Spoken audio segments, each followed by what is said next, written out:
देखिए, आज के कक्षा में हम लोग भारतीय इतिहास के कालानुक्रम को समझने का कार्य करेंगे। आप लोग बीपीएससी, टीआरई अथवा एचएमएसटी की तैयारी के लिए इस बैच में जुटे हैं और आप लोगों को यह पता होना चाहिए कि सामान्य अध्ययन में आपको सबसे ज़्यादा प्रश्न जो है जीएस पेपर में आधुनिक भारत का जो इतिहास है, भारतीय राष्ट्रीय आंदोलन है, वहाँ से रहते हैं। यानी जो भी आपको पीआरटी की तैयारी कर रहे हैं या हेड टीचर की तैयारी कर रहे हैं, हेड मास्टर की तैयारी कर रहे हैं, तो उनको जो है इंडियन नेशनल मूवमेंट को अच्छे से समझना क्या है, जरूरी है। और यदि कोई टीजीटी, पीजीटी की तैयारी कर रहे हैं तो उनको भी जीएस सेक्शन में 8 प्रश्न जो है भारतीय राष्ट्रीय आंदोलन से पूछे जाएंगे। तो निश्चित रूप से हिस्ट्री में भी भारतीय राष्ट्रीय आंदोलन को बेहतर तरीके से समझना सबके लिए जरूरी है। देखिए, मैं आप लोगों को आज से हिस्ट्री पढ़ाना शुरू किया हूं और इसमें सबसे पहले मैं पूरे भारत के इतिहास का एक संक्षिप्त चर्चा करूंगा, जिससे कि एक समझ जो है भारतीय इतिहास की आप लोगों के मन में बैठ जाए और फिर हम लोग इंडियन नेशनल मूवमेंट को गहराई से पढ़ने का काम करेंगे।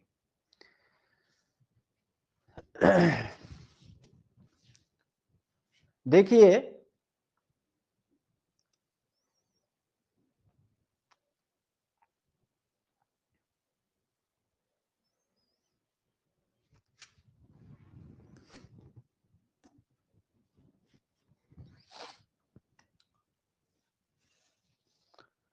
एक बार आप लोग पुनः कंफर्म कर दीजिए, आवाज जा रही है सही तरीके से।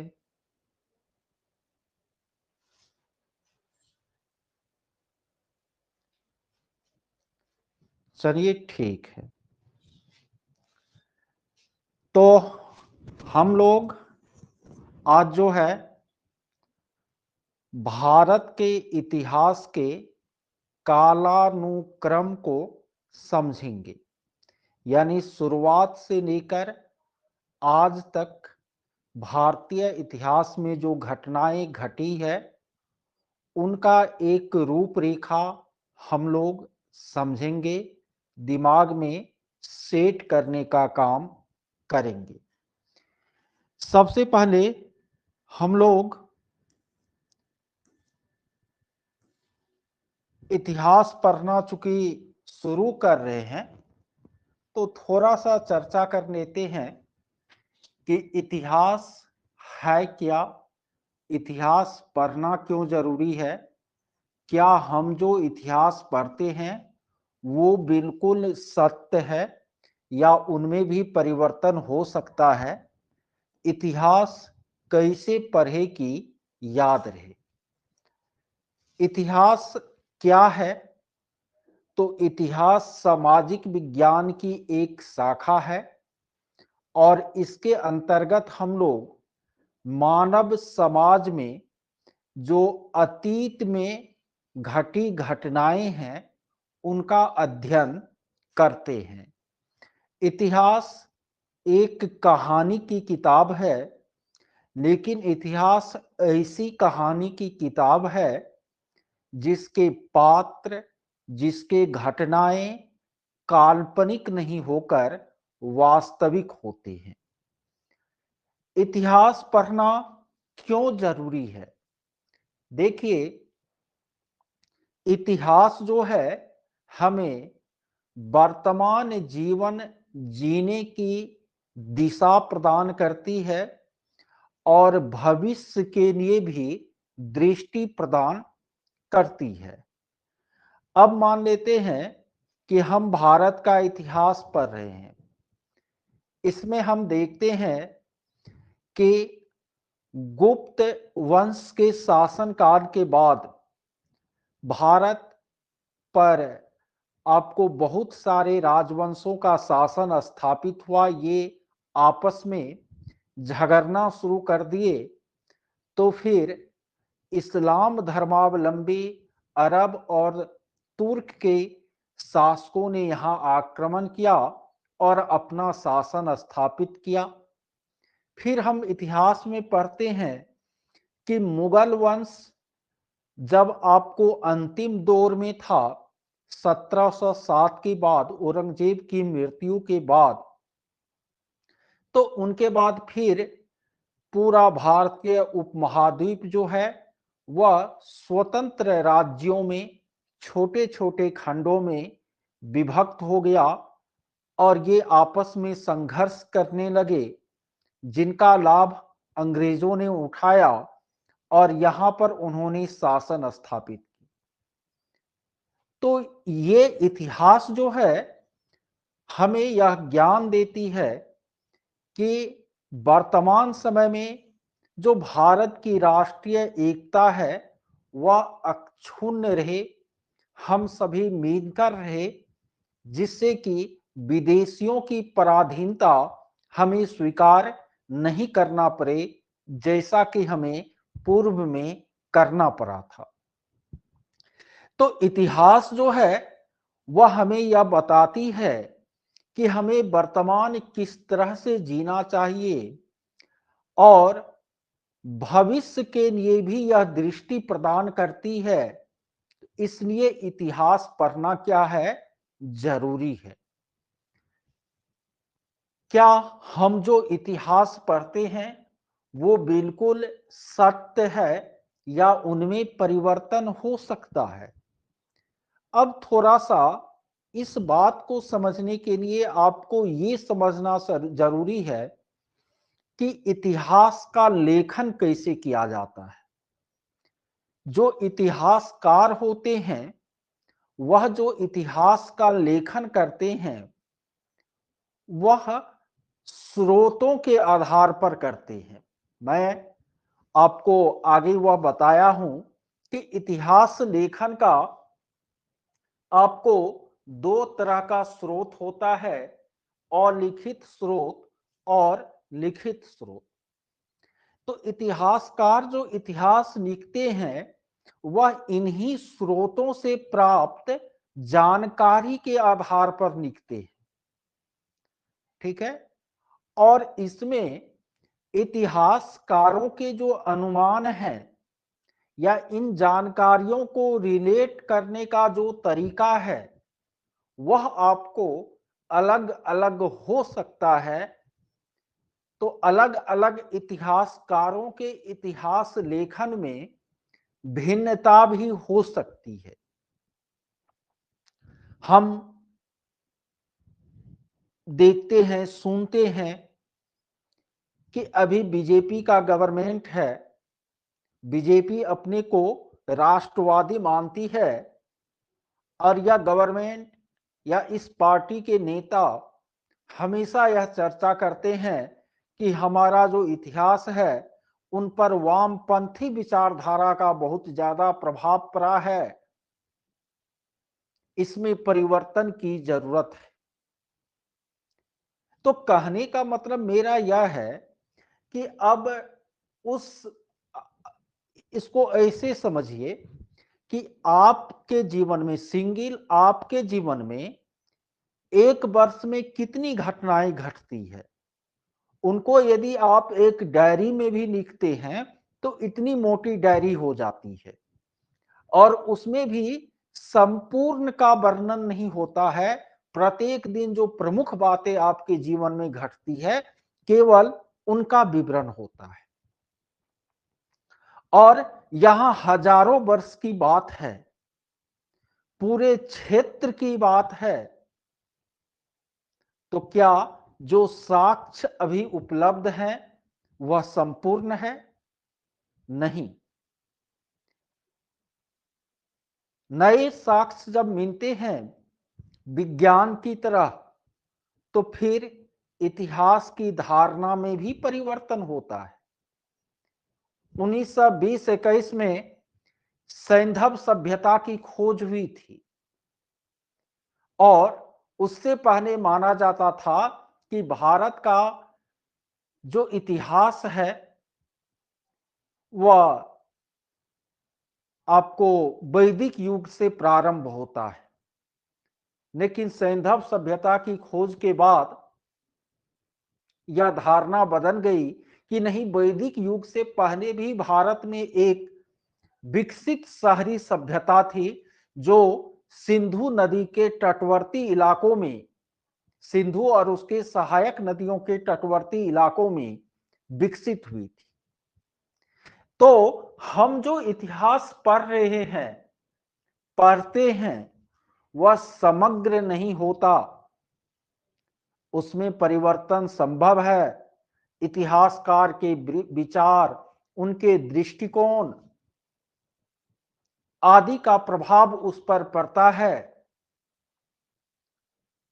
और इतिहास के तथ्यों में भी, कहानी में भी नए प्रामाणिक स्रोतों के मिलने के बाद परिवर्तन संभव है।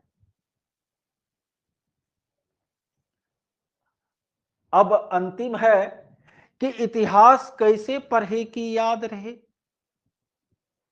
जो भी अध्येता है, स्टूडेंट हैं, उनके मन में यह धारणा होती है हिस्ट्री सिविक्स बेवफा, रात पढ़ो दिन सफा।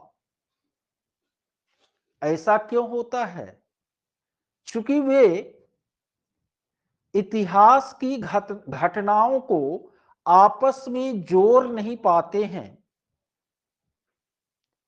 उन घटनाओं का अपने मानस पटल पर सजीव कल्पना नहीं कर पाते हैं, वह सीधा इतिहास के तथ्यों को रटना शुरू कर देते हैं। इसलिए इतिहास उनके लिए कठिन हो जाती है ना। इसलिए इतिहास उनके लिए कठिन हो जाती है। तो हमारी कोशिश आप लोगों को इतिहास पढ़ाने की यह रहेगी, खास करके इस वीक में मैं इतिहास पर ही समय खर्च करूंगा और हमारी कोशिश यह रहेगी कि कहानियों की तरह आपके मन में सारी घटनाएं जो है उभरकर सामने आए और आप अपनी समझ का विस्तार करते हुए बीपीएससी के प्रश्नों का बेहतर तरीके से उत्तर दे सके। देखिए, हम लोग सबसे पहले यहां पर इतिहास लेखन के जो स्रोत हैं उस पर थोड़ा सा नजर डाल लेते हैं।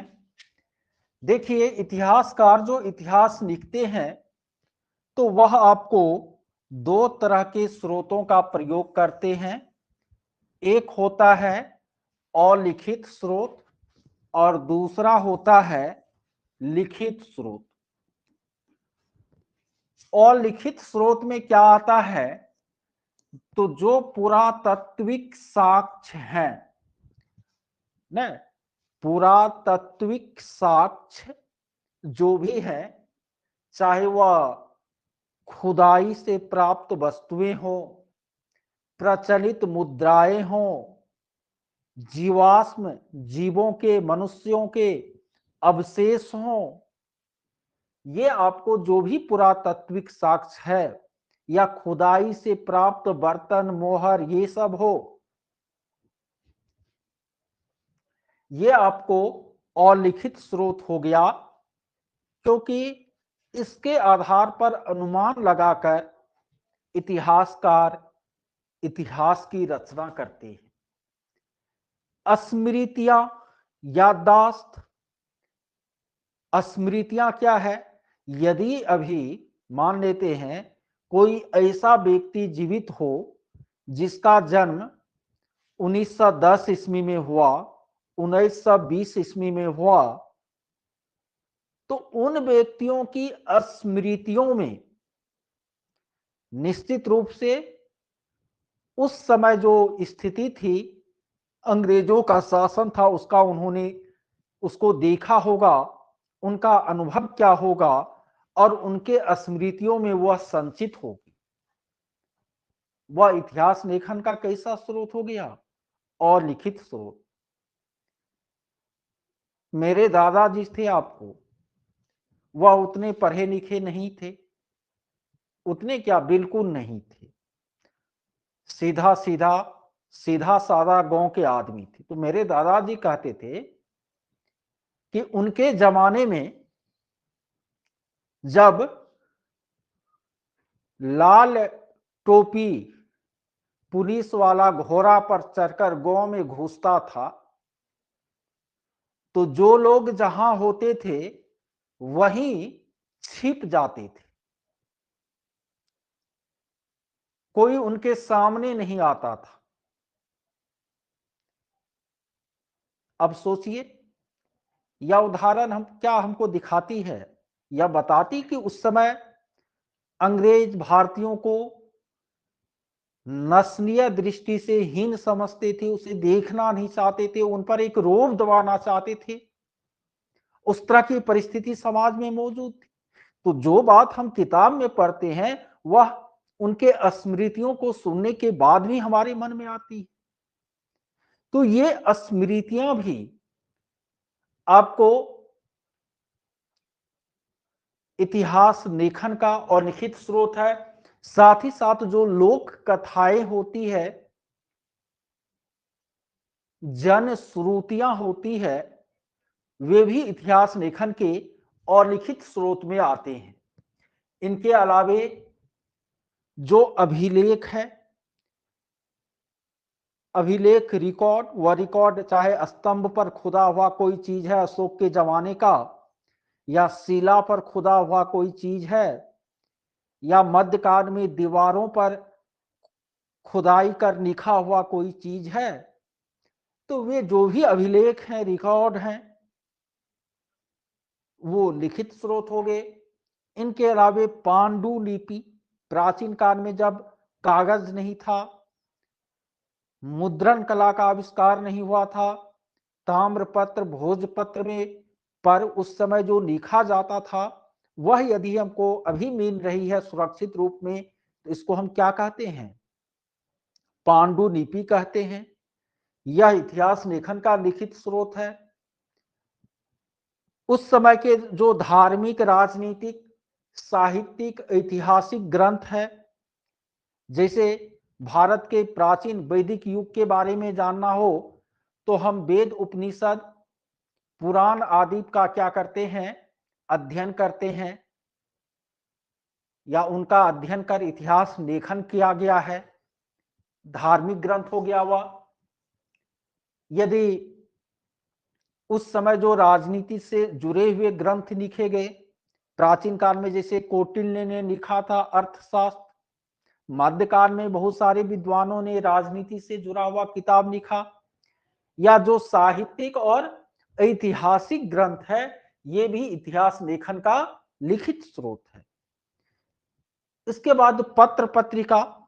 पत्र पत्रिका तो प्राचीन मध्यकालीन में नहीं था, आधुनिक में अंग्रेजों के आने के बाद, मुद्रण कला का जब आविष्कार हुआ उनके बाद भारत में आपको 19वीं सदी में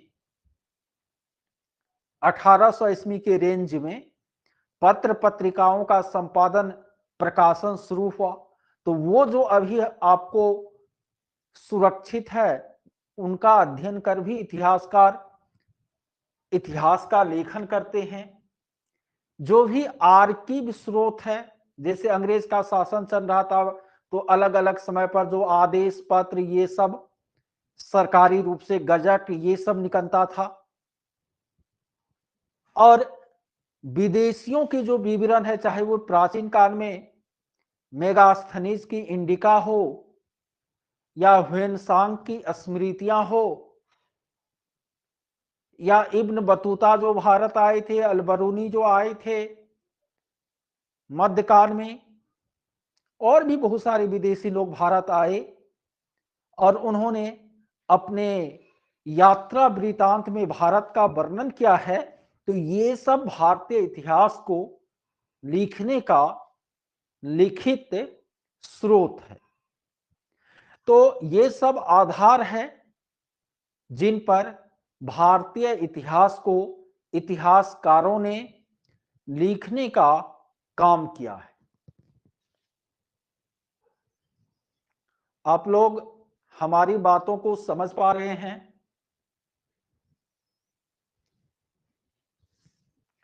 बताइए।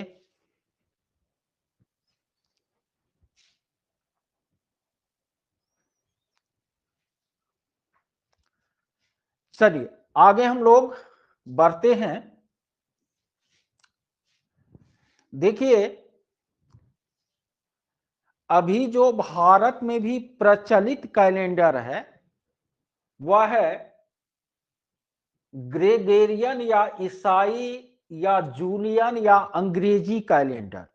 वैसे भारत का राष्ट्रीय संवत जो है, राष्ट्रीय पंचांग, वो कौन सा है? शक संवत है, शक। और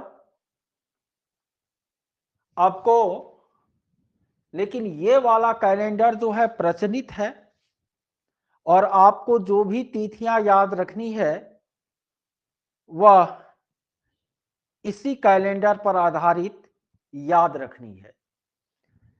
तो ये जो अंग्रेजी कैलेंडर है इसमें ईसा मसीह के जन्म से पहले का जो समय है उसको ईस्वी पूर्व कहा जाता है और ईसा मसीह के जन्म के बाद का जो समय है उसको ईस्वी कहा जाता है। एक होता है ईस्वी पूर्व, BC, before Christ, before the birth of Jesus Christ, यानी ईसा मसीह के जन्म से पहले का समय, इसको BC कहते हैं, before the birth of Jesus Christ. और उसके बाद का समय AD या एनो डोमनी कहलाता है, ईसा मसीह के जन्म के बाद का समय। तो BC जो है वह घटते क्रम में है, यानी पहले आपको 1500 BC का समय आया, तब 1000 आया, तब 500 आया, धीरे धीरे घटते घटते कहां तक पहुंचा? 1 तक। ईसा का जो जब जन्म हुआ उसको 1 AD मान लिया गया। उसके बाद जो है फिर बढ़ रहा है, अभी कहां तक पहुंचा है?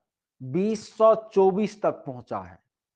यानी ईसा मसीह के जन्म को कितना साल हो गया है? 2024 साल हो गया। तो ये AD आपको बढ़ते क्रम में है और BC जो होता है वह घटते क्रम में होता है। इतिहास जब आप पढ़िएगा तो एक चीज और आता है, 3री सदी का मध्य, 19वीं सदी के पूर्वार्ध में ऐसा आपको देखने को मिलेगा। तो सदी या सेंचुरी क्या होता है? तो 100 साल की जो अवधि है उसको हम सदी या शताब्दी या सेंचुरी कहते हैं। तो पहली सदी या पहली शताब्दी कब से कब तक होगा? तो 1 ईस्वी से 99 ईस्वी तक। दूसरी सदी कब से कब तक? तो 100 ईस्वी से 199 तक। तीसरी सदी 200 से 299 तक। समझ रहे हैं ना? यानी जयवीं सदी उससे एक कम। 21वीं सदी अभी चल रहा है, 21वीं सदी अभी चल रहा है, तो इसका मतलब 2024 ईस्वी चल रहा है, इसीलिए हम 21वीं सदी कह रहे हैं। क्योंकि स्पष्ट आप देख रहे हैं कि पहली सदी हो गया 1 से 99, दूसरी हो गया 100 से 199, तीसरी हो गया 200 से 299, चौथी हो गया 300 से 399। हम यदि कहीं पर 19वीं सदी पढ़ते हैं तो हमारा दिमाग सीधा हमारे दिमाग में आना चाहिए कि यह घटना 1800 से 1899 के बीच का है ना, ये दिमाग में आना चाहिए आपको। उसमें भी एक होता है पूर्वार्ध, एक होता है मध्य, एक होता है उत्तरार्ध। जैसे हम बोलते हैं 19वीं या 20वीं सदी का पूर्वार्ध, तो 20वीं सदी कब से शुरू होगा? 1900 ईस्वी से। तो 1900 से 1945 हो गया 20वीं सदी का पूर्वार्ध, यानी आधा से पहले का हिस्सा। बीच में 10 वर्ष को मध्य माना जाता है। जैसे 20वीं सदी के मध्य में सिपाही विद्रोह हुआ था। कब हुआ था? 1857, सॉरी 20वीं सदी के मध्य में नहीं, 20वीं सदी के मध्य में भारत आजाद हुआ था। 19वीं सदी के मध्य में सिपाही विद्रोह हुआ था। उत्तरार्ध का मतलब हुआ कि उसके आधे के बाद। जैसे अभी हम लोग 21वीं सदी के पूर्वार्ध में जी रहे हैं। मान लेते आप में से कोई 2070 में जाकर यदि मरिएगा तो आप 21वीं सदी के उत्तरार्ध में जाकर के मरिएगा। तो ये BC AD यानी ईस्वी पूर्व ईस्वी सन, उनके बाद सदी या शताब्दी और उसका पूर्वार्ध, उत्तरार्ध, मध्य, इसको दिमाग में क्लियर सेट रखना है, तब इतिहास पढ़ने और समझने में मजा आएगा।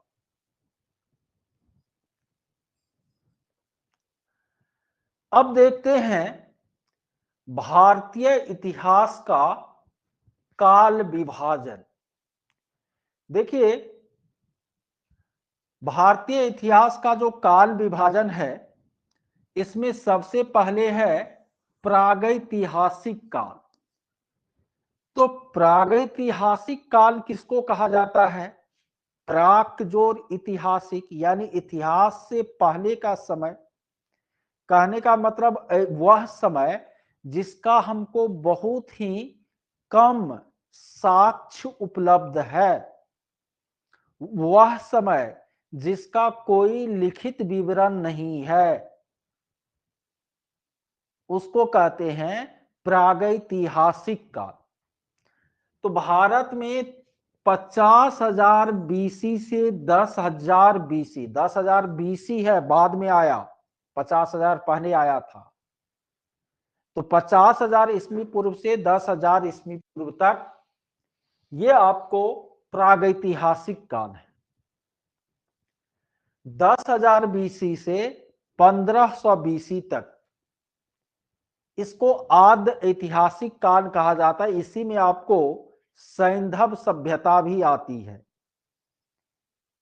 आद्य ऐतिहासिक काल उसको कहते हैं जिसका लिखित विवरण है, लेकिन उस विवरण को अभी तक पढ़ा नहीं जा सका है।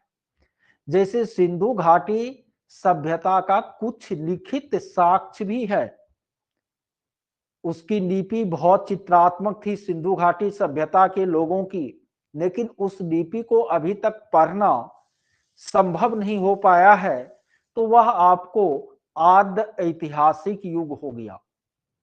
अब 1500 BC से लेकर के 1500 BC के आसपास भारत में आर्यों का आगमन हुआ, वैदिक युग की शुरुआत हुई, और उस समय से लेकर अभी तक का जो समय है, यानी लगभग 3500 साल, क्योंकि अभी 2024 चल रहा है, उधर 1500 BC की बात कर रहे हैं। ये 3500 साल का हमारे पास क्या है?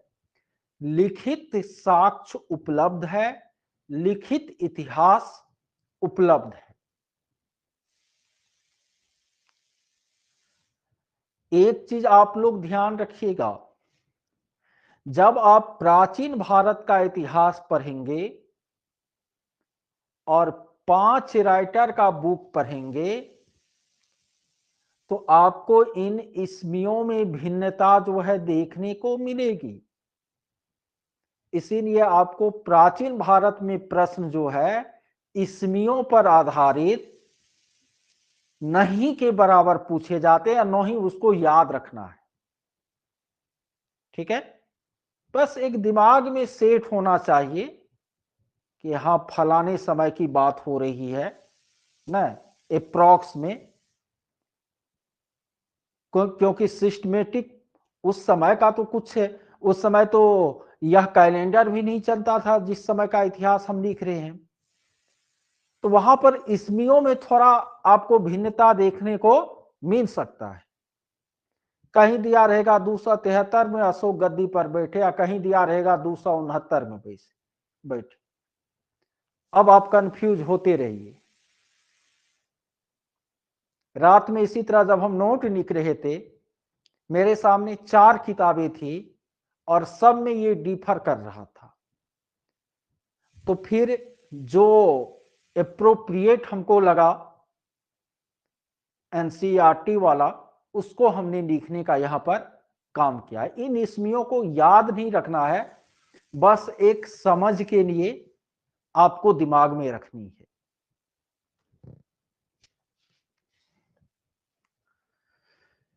Sorry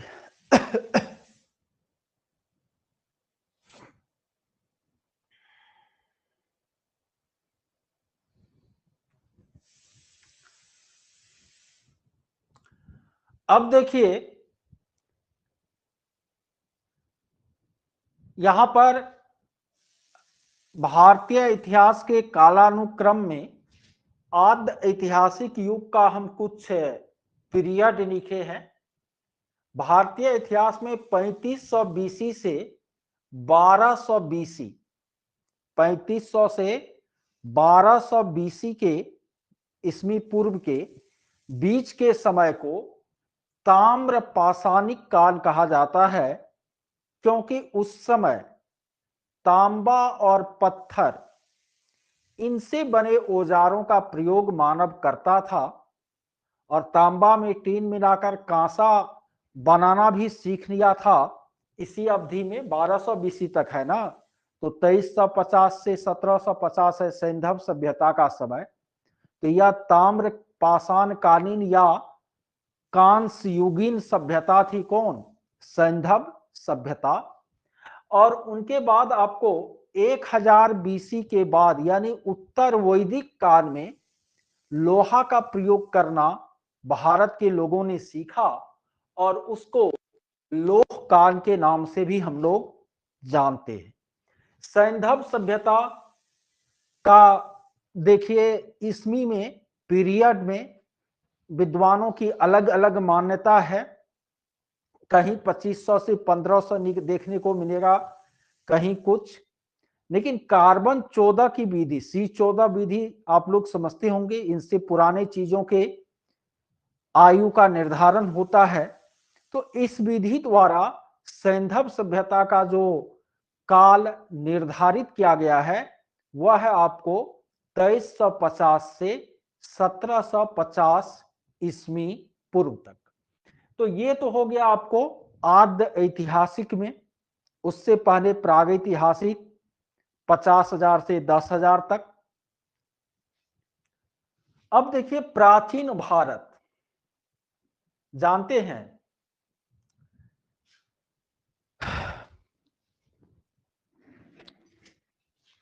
2 minute.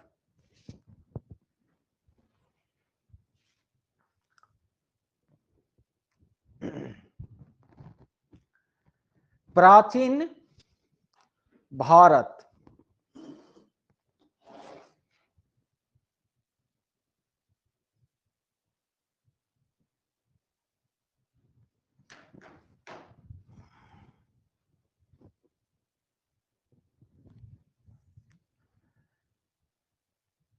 ये जो प्राचीन भारत, मध्यकालीन भारत और आधुनिक भारत है, इसके समय निर्धारण को भी आप लोग दिमाग में सेट कर लीजिए। आवाज मेरी क्लियर जा रही है?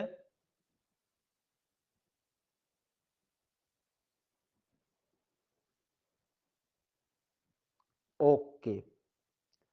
प्राचीन भारत कब से कब तक, ठीक है। देखिए, प्राचीन भारत जो है, आप वैदिक युग यानी 1500 ईस्वी पूर्व से लेकर 1206 ईस्वी तक मान सकते हैं।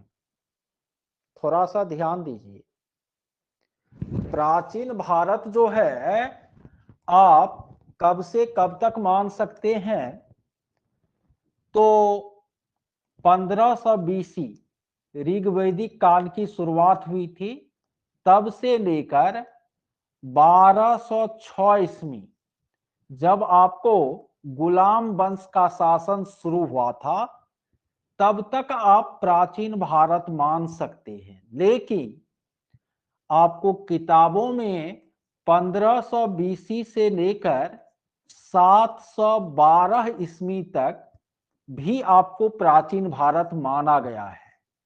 ऐसा इसलिए किया गया है क्योंकि 712 ईस्वी में पहली बार अरब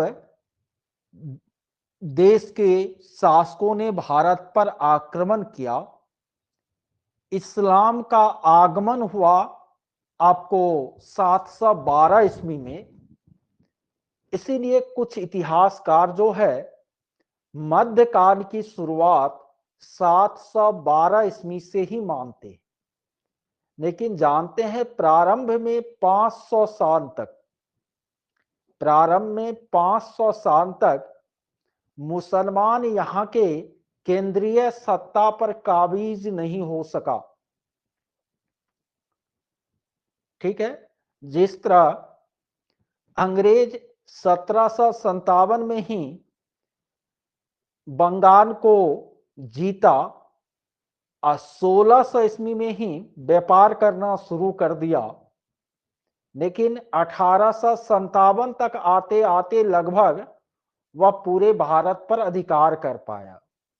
उसी तरह इस्लाम जो हमारे देश आए, इस्लामिक कंट्री के लोग तो आए 712 में, लेकिन 500 वर्ष तक आक्रमण सब करता रहा। कुछ हिस्सा जो पश्चिम उत्तर भारत का था उस पर उन्होंने अधिकार भी किया, लेकिन कंप्लीट उसका व्यापक शासन जो है 1206 ईस्वी से शुरू हुआ। तो इसलिए आपको मध्यकाल की शुरुआत वास्तव में 1206 में हुई, लेकिन कहीं कहीं पर 712 भी आपको लिखा हुआ मिल सकता है। तो आप ऐसा भी कह सकते हैं कि 712 से 1206 के बीच के समय को आप पूर्व मध्यकाल कह सकते हैं, यानी मध्यकाल से ठीक पहले का समय। तो प्राचीन भारत का इतिहास 1500 बीसी से शुरू हुआ, 712 कहिए तो 2200 साल, अब 1206 कहिए तो 15 12 2700 साल। ये आपको प्राचीन भारत का युग रहा। और इस युग में 712 से पहले आपको जो भी भारत में शासक मिलेंगे वह हिंदू ही मिलेंगे या जैन बौद्ध मिलेंगे, क्योंकि यही धर्म उस समय थे।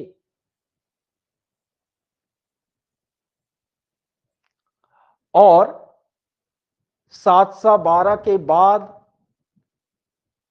इस्लामी शासकों का शासन भारत के कुछ हिस्सों में स्थापित हुआ, लेकिन संपूर्ण भारत पर या भारत के एक बड़े भूक्षेत्र पर शासन जो है 1206 में प्रारंभ हुआ और आप लोग पढ़ते होंगे कि 1206 से 1526 तक आपको सल्तनत काल है, जिसमें 5 वंश के शासकों ने शासन किया। और फिर 1526 से कहीं 1757 लिखा मिलेगा, लेकिन अंतिम मुगल शासक गया 1857 में, बहादुर शाह जफर। तो उस बीच को मुगल काल कहा जाता है।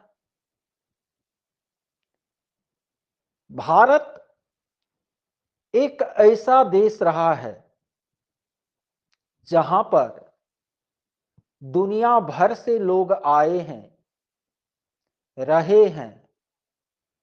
अतः भारत के लोगों के ब्लड में भी जो है ना, पूरी दुनिया का सम्मिश्रण आपको देखने को मिल जाएगा। अब यहां पर आप लोग इसी में पढ़िएगा कि मौर्य वंश का शासन जब कमजोर पड़ा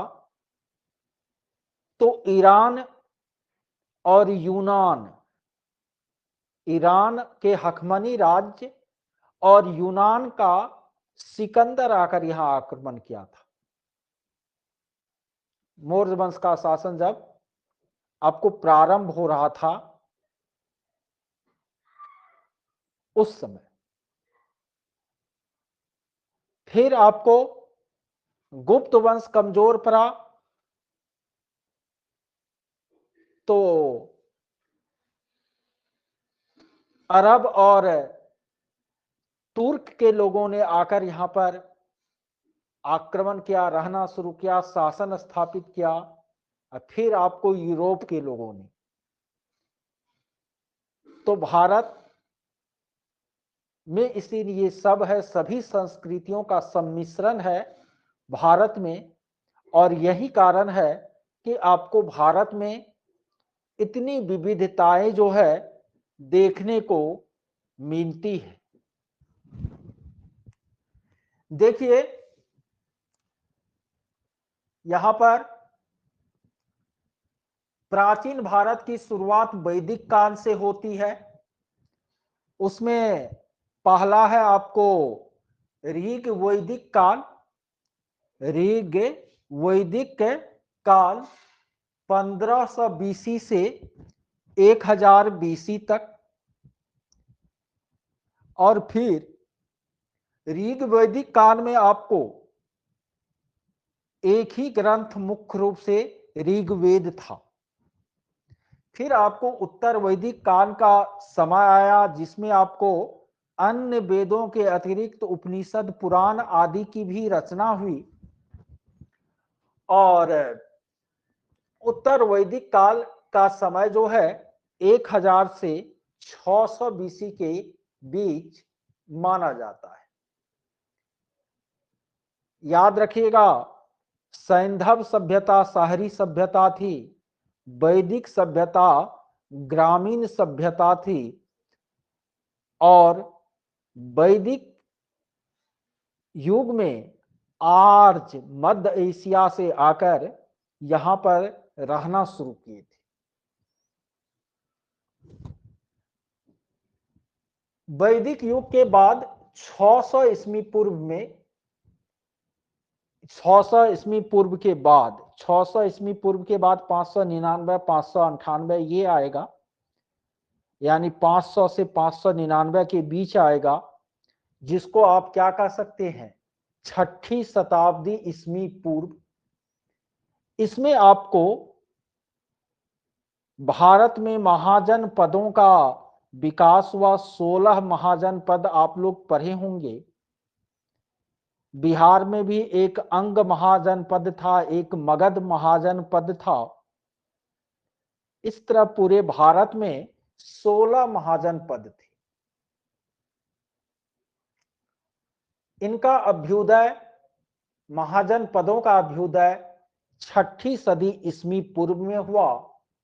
और इसी दौरान भारत की धरा पर भगवान महावीर और भगवान बुद्ध का जन्म हुआ। भगवान बुद्ध महावीर से बड़े थे, 23 साल बड़े थे। भगवान बुद्ध 563 में जन्म लिए, अब महावीर जाके जन्म लिया 540, इसी के 563 वाला बड़ा हुआ। इसमें रहता तो किसी का जन्म 1987 में हुआ, किसी का 1978 में, तो 1978 वाला बड़ा रहता ना, 1987 वाला छोटा रहता। लेकिन इसमें पूर्व है तो 563 ईस्वी पूर्व में भगवान बुद्ध जन्मे थे, और उसके 23 साल बाद 540 ईस्वी पूर्व में भगवान महावीर जन्मे थे। और जानते हैं हमारे देश में ऋग वैदिक काल में जीवन काफी सुलभ, सहज, सुंदर था। उत्तर वैदिक काल में कर्म कांडों की प्रधानता बढ़ गई।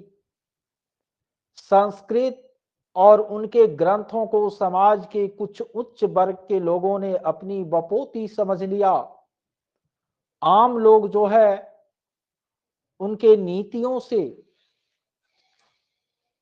क्षुब्ध थे, और इसी क्षुब्धता का लाभ जो है बुद्ध और महावीर ने उठाया, समाज में समरसता का बीज बोने का काम किया। तो भगवान बुद्ध 563 ईस्वी पूर्व में जन्मे थे लुम्बिनी में, 483 ईस्वी पूर्व में मर गए थे कुशीनगर में, 63, 17, 80 वर्ष जिए थे।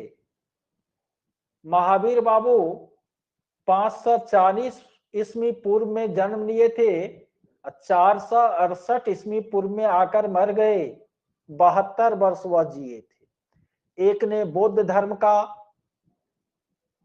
स्थापना किया और महावीर ने जैन धर्म का स्थापना किया। देखिए, महावीर और बुद्ध के समय में ही यह 16 महाजनपद था। अब इन महाजनपदों में यह जो 16 गो महाजनपद था, उसमें हमारे बिहार का जो मगध महाजनपद था वो सबसे शक्तिशाली बनकर उभरा, और स्थिति यह आई कि हमारा बिहार पूरे भारतीय उपमहाद्वीप के सत्ता का केंद्र बन गया। यही हमारा पाटलिपुत्र पूरे भारतीय उपमहाद्वीप की राजधानी हुआ करती थी मौर्य के काल में, गुप्तों के काल में। तो इन 16 महाजनपदों में मगध महाजनपद का उत्कर्ष हुआ। मगध महाजनपद में सबसे पहले बृहद्रथ वंश की स्थापना हुई। उसका कोई इसमें ज्यादा हमको मालूम नहीं है, इतिहासकारों को सीधा लिख दिया महाभारत काल का वह खंड है। इनके बाद आपको हर्जक वंश की स्थापना हुई थी मगध में, कब? 545 बीसी में, और हर्जक वंश का संस्थापक था बिंबिसार। उस बिंबिसार का बेटा था अजात शत्रु। अजात शत्रु गद्दी पर बैठा था बिंबिसार की हत्या करके। अजात शत्रु का पुत्र था उदयन। उदयन भी गद्दी पर बैठा था अपने बाप अजात शत्रु को मार के। ये भी अपने बाप को मारा, वो भी अपने बाप को मारा सत्ता को हथियाने के लिए। और उसी उदयन बाबू ने पाटलिपुत्र की स्थापना की थी। उदयन के काल में ही पाटलिपुत्र की स्थापना हुई थी। हर्जक वंश का शासन 545 बीसी से 412 बीसी के बीच रहा, यानी आज से कितना साल पहले? अभी 2000 ईस्वी चल रहा है या 545 ईस्वी पूर्व है। 2550 साल पहले हर्जक वंश का शासन था इसी मगध में। हर्जक वंश के बाद शिशुनाग वंश स्थापित हुआ। संस्थापक इनका शिशुनाग था। 412 बीसी में उन्होंने शिशुनाग वंश की स्थापना की और इस वंश का अंतिम शासक था कालाशोक। आप लोग पढ़ेंगे प्रथम बौद्ध संगीति आपको अजात शत्रु के समय में, द्वितीय बौद्ध संगीति इस कालाशोक के समय में, तृतीय बौद्ध संगीति अशोक के समय में, चौथी बौद्ध संगीति कनिष्क के समय में। तो 412 बीसी से 366 बीसी शिशुनाग वंश। शिशुनाग वंश के बाद नंद वंश का शासन स्थापित हुआ। महापद्म नंद इसके संस्थापक थे। घनानंद अंतिम शासक थे। और जानते हैं ये वंश सब जब कमजोर हुआ तो विदेशी आक्रमण हुआ। सबसे पहले भारत में पहला सफल विदेशी आक्रमण हखमनी साम्राज्य के लोगों ने इसी 300 ईस्वी पूर्व के आसपास की थी। और यूनानियों ने सिकंदर 325 में न भारत से लौटा था, 326 ईस्वी पूर्व में आया था यूनान से, ग्रीक से, विश्व विजेता सिकंदर। तो ये विदेशी आक्रमण हुआ इस बीच में। अब आपको मौर्य वंश आज से 2300 साल पहले 322 ईस्वी पूर्व में स्थापित हुआ और इनका शासनकाल 185 ईस्वी पूर्व तक चला। यानी 137 वर्ष तक मौर्य वंश के शासकों ने शासन किया। और मौर्य वंश का जो पहला शासक था चंद्रगुप्त मौर्य, जिसको चाणक्य ने घनानंद से अपमान का बदला लेने के लिए तैयार करके गद्दी पर बैठवाया था। चंद्रगुप्त मौर्य 322 से 298 बीसी यानी 22 साल यह शासक रहे। उनका बेटा बिंदुसार था जो 298 से 272 बीसी शासक रहे। उसका बेटा अशोक था। यहीं पर किताब में 273 था, लेकिन किसी और किताब में 269 बीसी दिया हुआ है। तो ये थोड़ा सा चेंज है। ये आपको अशोक का शासनकाल है। और अशोक का जो शासनकाल है वह आज से 2250 साल पहले का समय है। और उस समय अशोक एक महानतम सम्राट के रूप में भारत में स्थापित होने का काम किया। मौर्य वंश का अंतिम शासक बृहद्रथ थे, जिनकी हत्या पुष्यमित्र शुंग ने 185 बीसी में कर दिया और शुंग वंश स्थापित हुआ।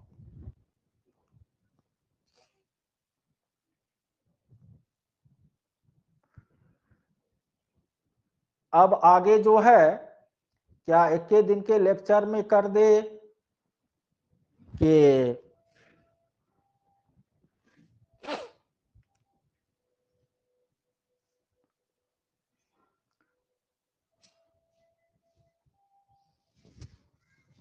खत्मे कर दे।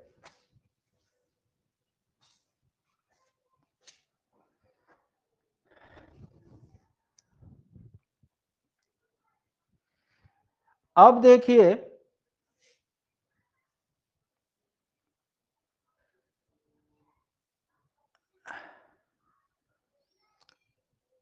अब जो है इसमें इतना ही आज रहने देते। कान से क्या करेंगे,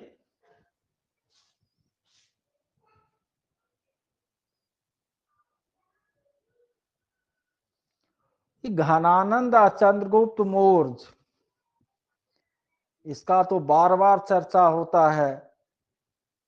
हम लोग नीतीश बाबू को घनानंद मानते हैं, अपने को चाणक्य मानते हैं, और कहते हैं कि हम अपना चंद्रगुप्त मौर्य खुद तैयार कर लेंगे।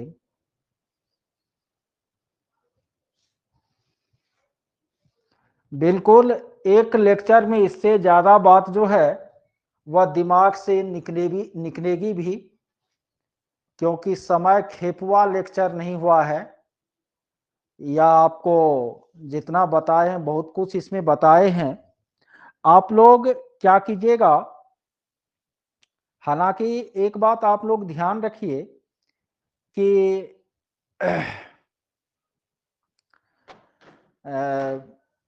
बीपीएससी पीआरटी में, ठीक है, या हेड टीचर में केवल इंडियन नेशनल मूवमेंट से ही क्वेश्चन पूछा जाता है, लेकिन एक समझ जो है इसका जरूरी है, इसीलिए संक्षेप में एक रूपरेखा हम बता रहे हैं।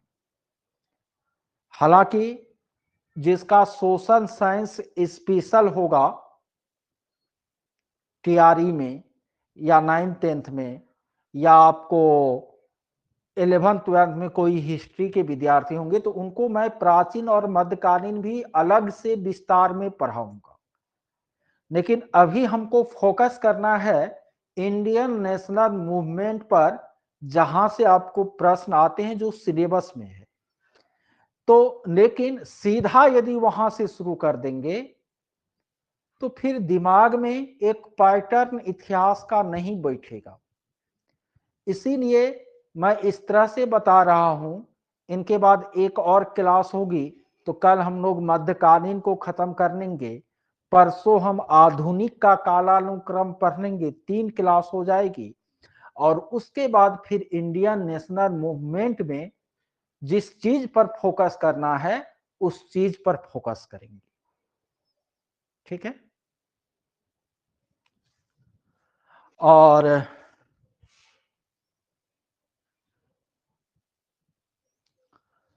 इंडियन नेशनल मूवमेंट तो सबके लिए जरूरी है, चाहे वह आपको टीजीटी पीजीटी का जनरल स्टडी दे, 8 क्वेश्चन रहेगा आईएनएम से। आप पीआरटी कोई दे तो 20 से 25 क्वेश्चन रहेगा। हेड टीचर दे तो 20 से 25 क्वेश्चन रहेगा इंडियन नेशनल मूवमेंट से। तो इन सब के लिए तो इंडियन नेशनल मूवमेंट जो है काफी क्या है, जरूरी है।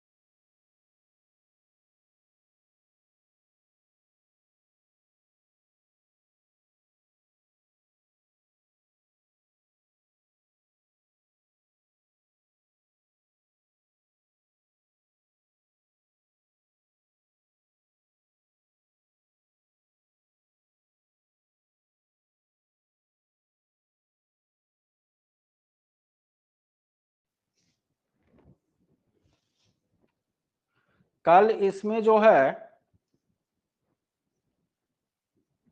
ये सब तो हो गया था, ये भी हो गया था, घनानंद तक हो गया था, और मौर्य वंश जो है हम लोग देखेंगे। देखिए, हम लोग भारतीय इतिहास के कालानुक्रम को क्या कर रहे हैं, समझ रहे हैं। और इस टॉपिक का यह दूसरा लेक्चर है। पहला लेक्चर यदि किसी ने नहीं देखा है तो टीचमेंट क्लासरूम के रिकॉर्डिंग सेक्शन में वो देख सकते हैं, या उस लेक्चर को डाउनलोड करके मैंने अपने YouTube चैनल पर भी डाल करके उसका लिंक भी ग्रुप में शेयर कर दिया हूं, तो आप उनके माध्यम से YouTube पर भी देख सकते हैं। तो देखना है तो YouTube पर ही देखिएगा, सेम लेक्चर है, उसी को रिकॉर्ड करके उस पर डाले हैं। तो उससे थोड़ा फायदा हमको भी होगा। अब हम लोग आगे देखते हैं मौर्य वंश को। देखिए, चौथी सदी के अंतिम चरण में, यानी 322 ईस्वी पूर्व की बात ही अभी चल रही है। अभी हम लोग ईस्वी पर नहीं पहुंचे हैं। 322 ईस्वी पूर्व, इसका मतलब हुआ आज से कितना साल पहले, तो 2024 चल रहा है, उसमें 322 को जोड़ दीजिए तो 2346 साल पहले, आज से 2346 साल पहले हमारे मगध में मौर्य वंश जो है स्थापित हुआ था। और मौर्य काल में मगध जो है पूरे भारतीय उपमहाद्वीप के सत्ता के केंद्र के रूप में आपको स्थापित हुआ था। बहुत ही आपको सुदृढ़ था हमारा मगध। आज अभी कुछ देर पहले ग्रुप में एक पेपर कटिंग हम शेयर किए हैं, अभी आपको खोज हो ही रही है, राजगीर में खुदाई चल रही है, पुरातत्वविद कर रहे हैं।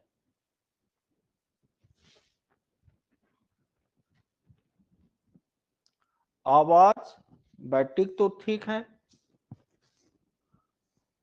कट रही आवाज अभी भी? अब ठीक है ना?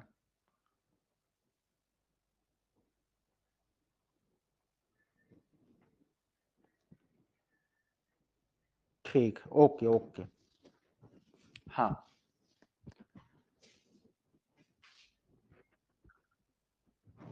तो मौर्य वंश की जो स्थापना है वह चंद्रगुप्त मौर्य ने 322 ईस्वी पूर्व में की थी।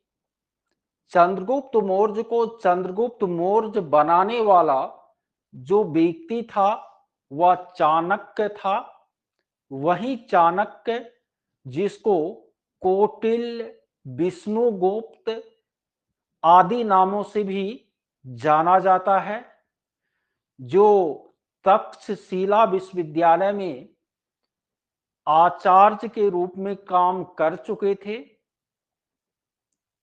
और उस समय मगध पर नंद वंश के अंतिम शासक घनानंद शासन कर रहे थे।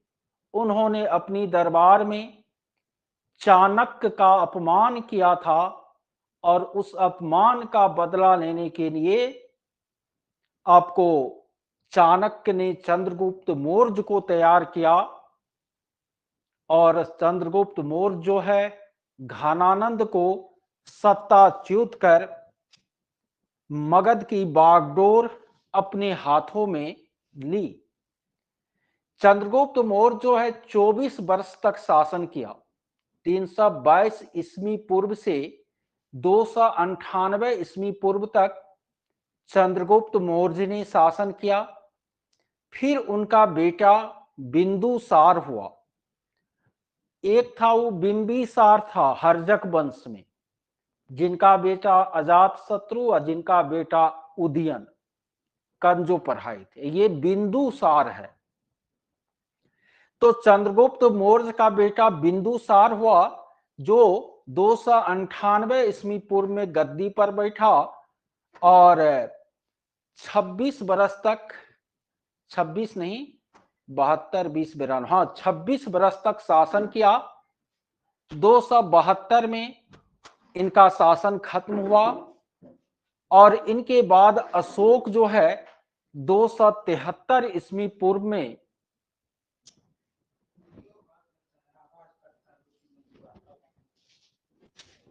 आवाज कट रहा है आज।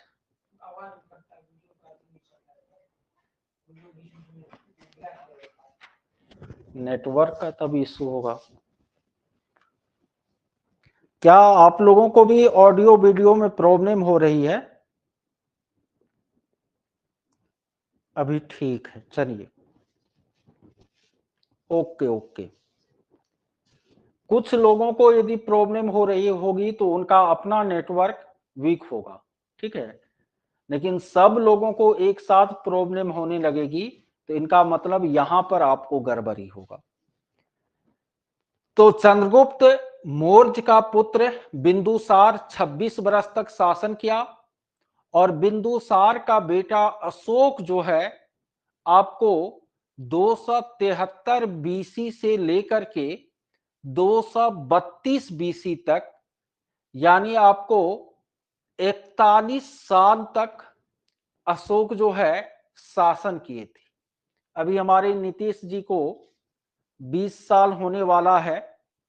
इसका दुगुना समय तक आपको राजा के रूप में अशोक ने शासन किया था और कलिंग कलिंग युद्ध के बाद अशोक ने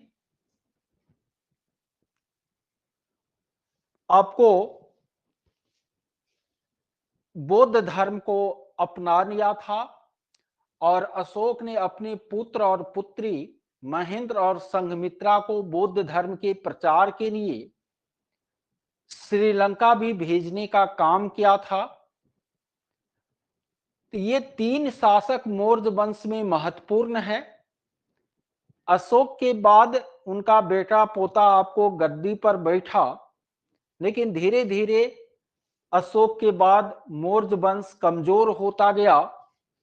अंतिम मौर्य शासक बृहद्रथ की हत्या जो है पुष्यमित्र शुंग, जो जाति से ब्राह्मण था, उन्होंने 185 ईस्वी पूर्व में कर दिया और शुंग वंश की क्या हुई, स्थापना हुई। अब देखिए, मौर्य वंश का शासन खत्म हुआ और मौर्योत्तर काल क्या हुआ, शुरू हुआ। एक बार पुनः आपको भारत की जो केंद्रीय सत्ता है वह कमजोर पड़ी, यानी भारत जो एक संगठित राज्य था अशोक के समय में, वो आपको टुकड़ों टुकड़ों में क्या हुआ, विभक्त हुआ। और जब भी हमारा देश टुकड़ा में बटा है तो इसका लाभ जो है विदेशी आक्रमणकारियों ने उठाने का कार्य किया है।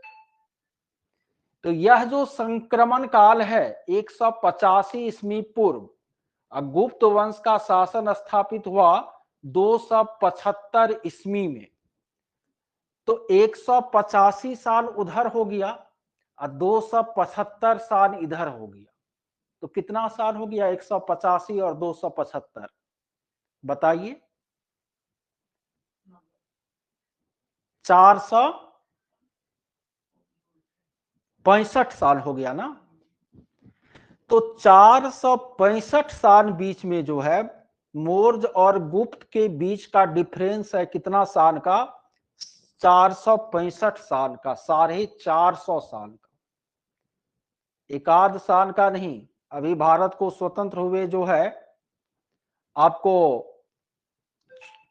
24-53 कितना हो गया, 77-78 साल हुआ है। उसमें इतना क्रम जो है घट चुका है। यहां 450 साल की बात हम कर रहे हैं। 185 बीसी से लेकर जब गुप्त वंश स्थापित हुआ 275 ईस्वी में, उसके बीच भारत की वही स्थिति हो गई थी कि अलग अलग टुकड़ा में अलग अलग शासक जो है सत्तासीन थे और वे आपस में क्या थे, संघर्षशील थे। इस बीच में आपको तीन प्रमुख राजवंश जो कि आपको ब्राह्मण वंश थे, शुंग वंश 185 से 73 बीसी के बीच, कर्ण वंश 73 बीसी से 28 बीसी, और फिर सातवाहन वंश का शासन चला। और इसी बीच आपको शक, पहलव, कुषाण, नाग, वाकाटक आदि वंशों के शासन की भी क्या हुई, भारत के अलग अलग क्षेत्रों में स्थापना हुई। और इसी बीच में सेंट थॉमस ईसाई धर्म के प्रचारक के रूप में भारत आया था। कब? 20 ईस्वी में। भारत सब दिन से संसार का केंद्र रहा है। प्राचीन काल में तो जिस तरह अभी हम लोग अमेरिका कहते हैं ना, अमेरिका भागना चाहते हैं, उसी तरह भारत आपको संसार का केंद्र बिंदु हुआ करता था प्राचीन काल में। तब न 1 ईस्वी में ईसा मसीह का जन्म हुआ, ईसाई धर्म की स्थापना हुई। अब 20 ईस्वी में ही, मात्र 20 साल के बाद, सर थॉमस जो है भारत आ गए थे केरल में ईसाई धर्म प्रचारक के रूप में।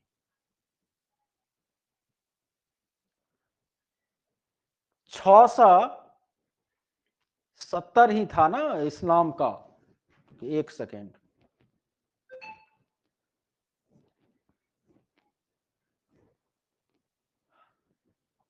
हाँ, 570 ईस्वी में मोहम्मद साहब का जन्म हुआ, इस्लाम धर्म की स्थापना हुई और 100 साल बाद 712 में इस्लाम कहां पहुंच गया? भारत पहुंच गया। ठीक है, तो भारत, तो ये जो मौर्योत्तर काल का पीरियड है 185 ईस्वी पूर्व से 275 ईस्वी का, 450 साल का, इसमें यही सुंग, कर्ण, सातवाहन, शक, पहलव, कुषाण, नाग, वाकाटक आदि वंशों के शासकों का भारत के अलग अलग क्षेत्रों में क्या था? शासन था। अभी हम केवल रूपरेखा पढ़ा रहे हैं इतिहास का, कालानुक्रम बता रहे हैं, तो हम बहुत विस्तार में नहीं जाएंगे। देखिए, मैं कल ही बता दिया था कि ये क्लास भारतीय इतिहास का कालानुक्रम है। हमको पढ़ाना है इस बैच में मुख्य रूप से भारतीय राष्ट्रीय आंदोलन को, इसीलिए इनको संक्षेप में मैं खींचता चला जा रहा हूं, केवल रूपरेखा बता रहा हूं भारतीय इतिहास का। मेन फोकस हमारा परसों से कल तक में रूपरेखा खत्म, और परसों से जो है हम लोग इंडियन नेशनल मूवमेंट पढ़ना चालू कर देंगे, जो सिलेबस में मुख्य रूप से है। चलिए, अब जो है 275 ईस्वी, ठीक है, हम ईस्वी पूर्व से कहां आ गए? अब ईस्वी में बढ़ते क्रम में 275 ईस्वी में श्री गुप्त जो है गुप्त वंश की स्थापना की थी। 5 वर्षों तक श्री गुप्त ने शासन किया।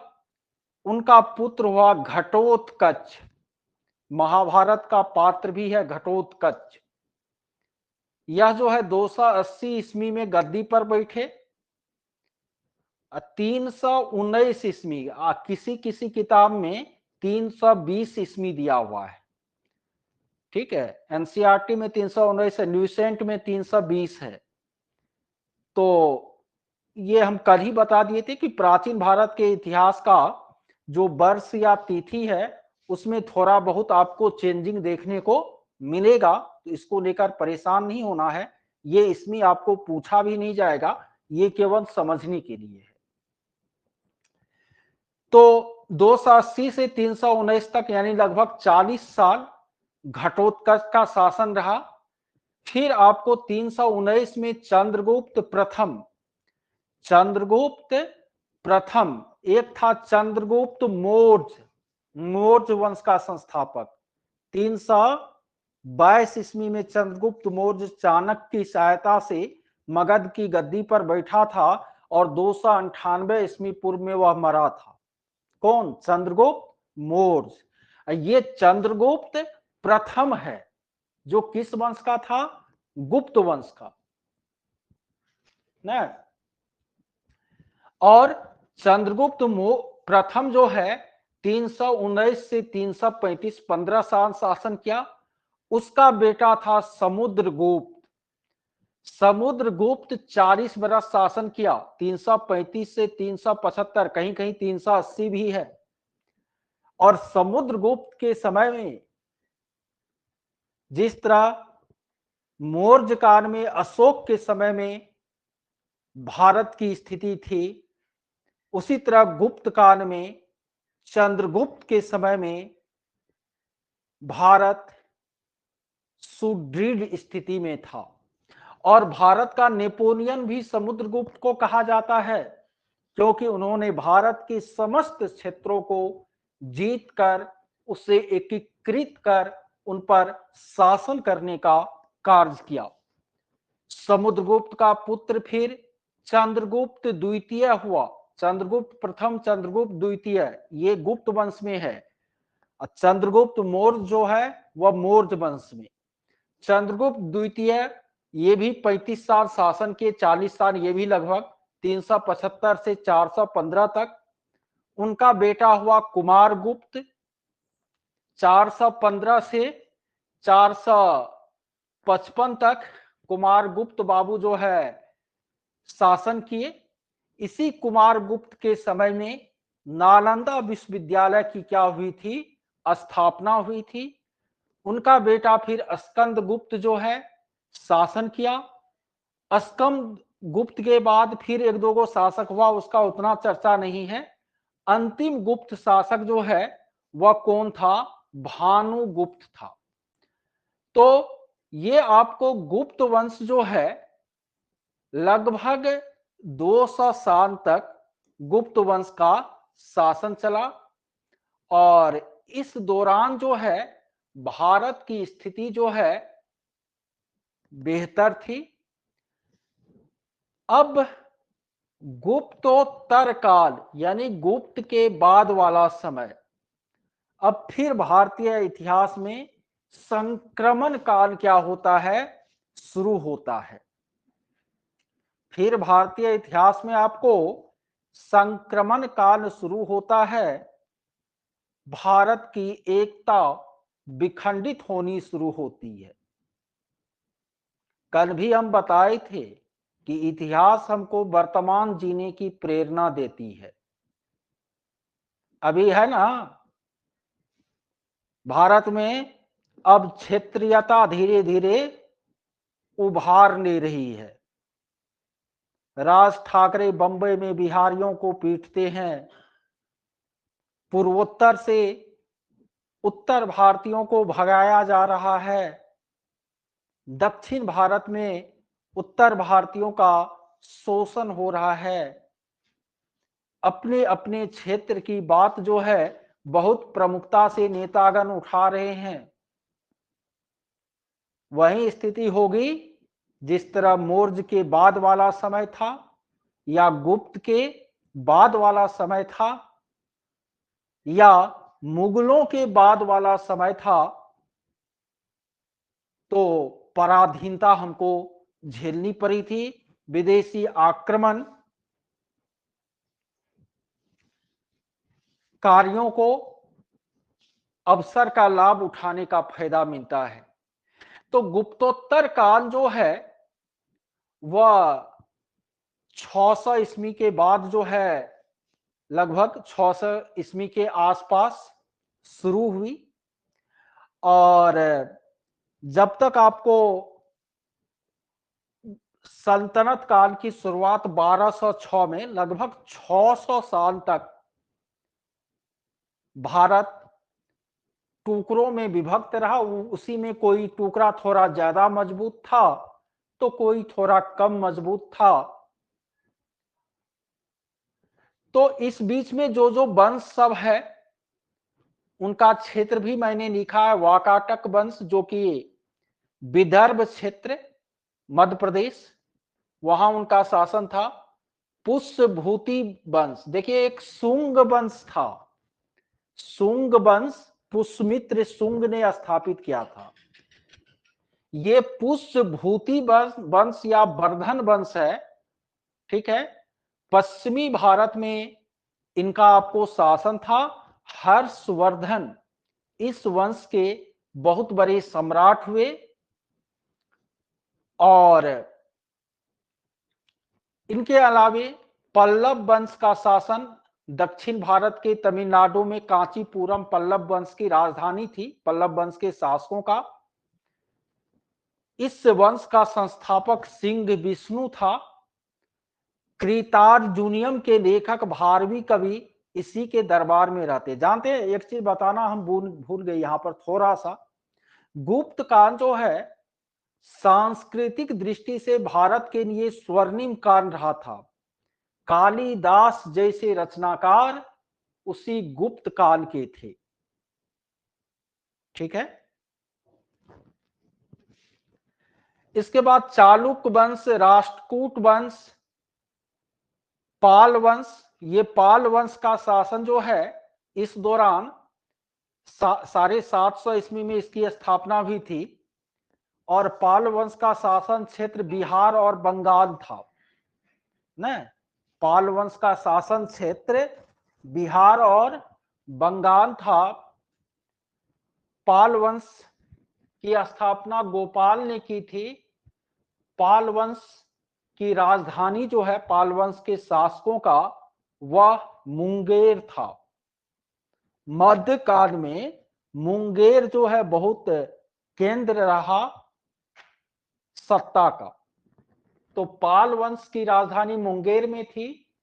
पाल वंश के ही राजा थे धर्मपाल, जिन्होंने भागलपुर के निकट विक्रमशिला विश्वविद्यालय की स्थापना की थी। सेन वंश इस बीच में था बंगाल और बिहार में।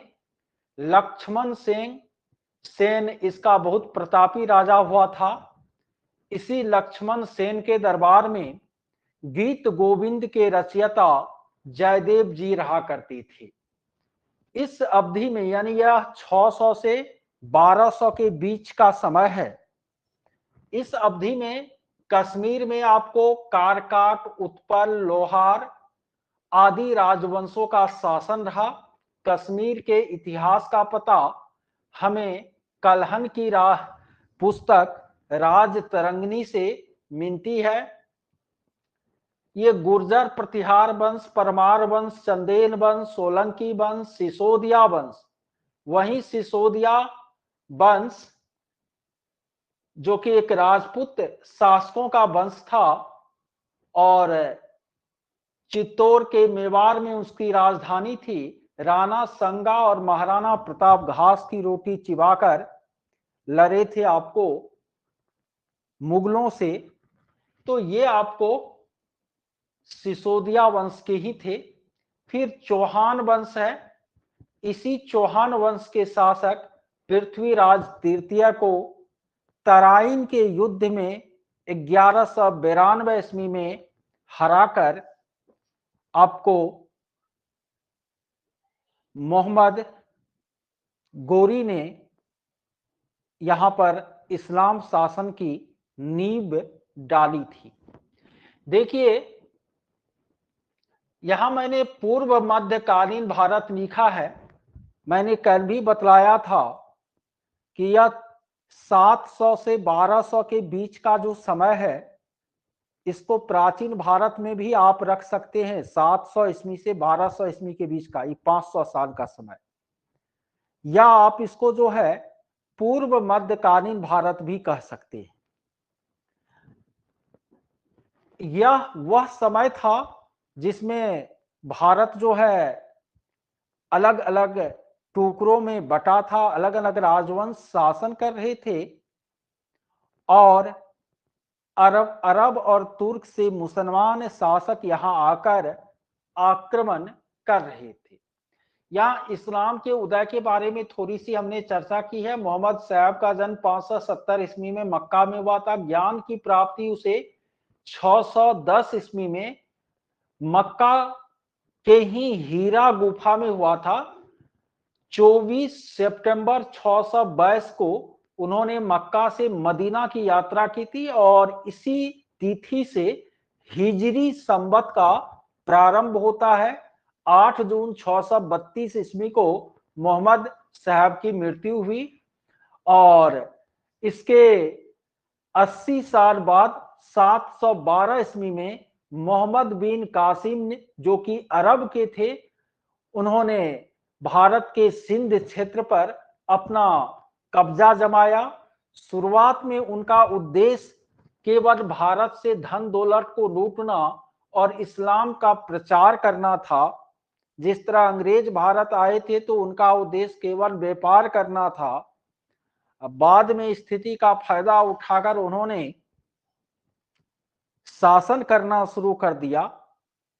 बस अंतर इतना रहा कि अंग्रेज हमारे देश में रहे नहीं, वो चले गए। लेकिन यहां जो इस्लाम धर्मावलंबी आपको शासन बाद में स्थापित हुआ तो वो यहां अस्थायी रूप से रह गए। जो लिया यहां से लिया, जो दिया यहां पर दिया। तो आपको इस्लाम, पहले आपको अरबों का आक्रमण हुआ, फिर आपको तुर्क का आक्रमण हुआ। मोहम्मद गजनवी का नाम आप लोग सुने होंगे। 17 बार आक्रमण किया था भारत पर उन्होंने। 1025 में उन्होंने प्रसिद्ध सोमनाथ मंदिर पर आक्रमण कर उसको लूटने का काम किया। महमूद गोरी जो है इसी गजनवी वंश का शासक था। इन्होंने परमार वंश के शासक पृथ्वीराज तृतीय, जिसको पृथ्वीराज चौहान भी कहते हैं, उसी पृथ्वीराज चौहान के दरबार में कौन रहते थे? चंदवरदाई रहते थे, जिन्होंने पृथ्वीराज रासो की क्या की थी? रचना की थी। तो मोहम्मद गोरी ने इस पृथ्वीराज चौहान से तराइन के मैदान में युद्ध किया। पहले 1191 में, फिर 1192 में। तराइन का जो पहला युद्ध हुआ 1191 में, इस युद्ध में आपको क्या हुआ? एक सेकेंड देखिए क्या हुआ।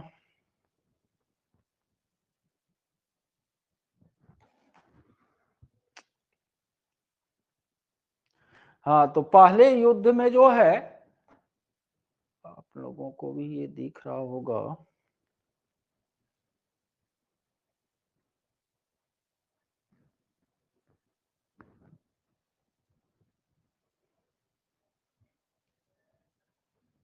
चलिए अब जो हुआ, हाँ, 1191 के युद्ध में आपको चौहान जी जीत गए थे, मोहम्मद गोरी हार गए थे। लेकिन 1192 में पृथ्वीराज चौहान का जो सेनापति था जयचंद, उन्होंने धोखा दिया। जिस तरह आप पढ़िएगा पलासी की युद्ध में मिर्जाफर धोखा दिया सिराजुद्दौला को और अंग्रेज को जीत मिल गई और वहीं से राजनीतिक सत्ता स्थापित हुई अंग्रेजों को की। वही बात यहां पर हुआ। इतिहास आपको दोहराता रहता है, ठीक है। यही बात हुआ था 1192 में। जयचंद बाबू जो है चौहान बाबू को झटका दे करके चौहान बाबू को हरा दिए। जयचंद बाबू खुद उसका कठपुतली शासक बने। लेकिन 2 ही वर्ष बाद 1194 में जयचंद को भी इन शासकों ने चंदावर के युद्ध में हरा दिया। और इनके बाद मोहम्मद गोरी जो है इन तीनों युद्धों के बाद भारत में जो भी जीता हुआ उसका क्षेत्र था, उनका शासन उन्होंने गुलामों के हाथ में देकर यहां से वह रिटर्न हो गए। 1206 में गोरी का मृत्यु हो गया। तो फिर आपको यहां पर गुलाम वंश के शासन की क्या हुई? शुरुआत हुई। 1206 में ओरिजिनल मध्यकाल शुरू हुआ।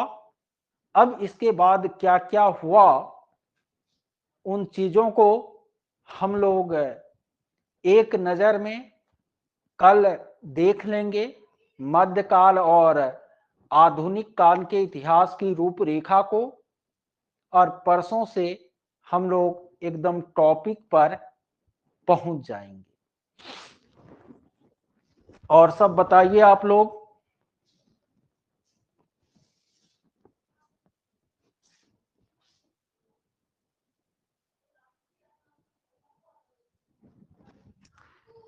ठीक है, कल आपको 9th-10th का रिजल्ट आया। हालांकि 3.0 में मैं बीमार रहा लंबे समय तक, तो नंबर ऑफ स्टूडेंट आपको कम जुड़े थे, लेकिन जो जुड़े थे 3.0 में प्राइमरी में भी, मिडिल में भी, और कल जो है आपको 9th-10th में भी लगभग का रिजल्ट आ गया। और आगे आपको पीजीटी का रिजल्ट आने वाला है, और उसमें भी कम से कम 15-20 लोग अपने यहाँ से सफल रहेंगे। और विभास जी,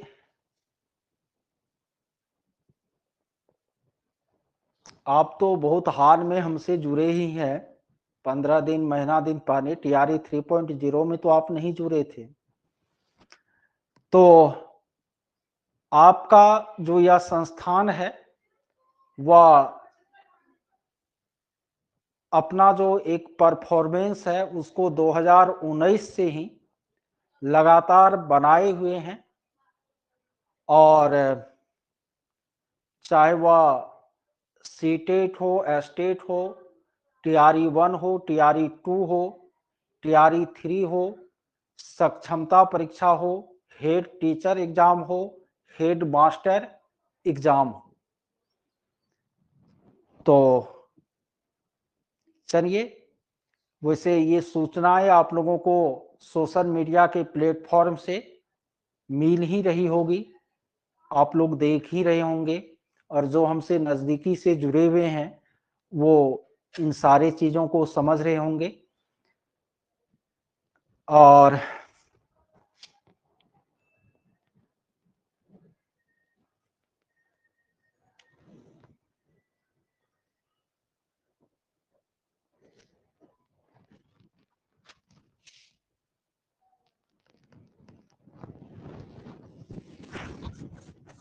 आप लोग पूरे एनर्जेटिक होकर के पढ़ाई कीजिए, और पढ़ाने का शैली या तरीका यदि आप लोगों को अच्छा लगे तो अधिक से अधिक लोगों को आप जोड़ भी सकते हैं।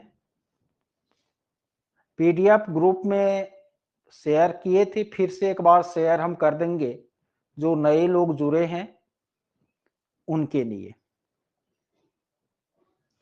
चलिए, आज की क्लास में इतना ही, फिर हम लोग मिलते हैं कल।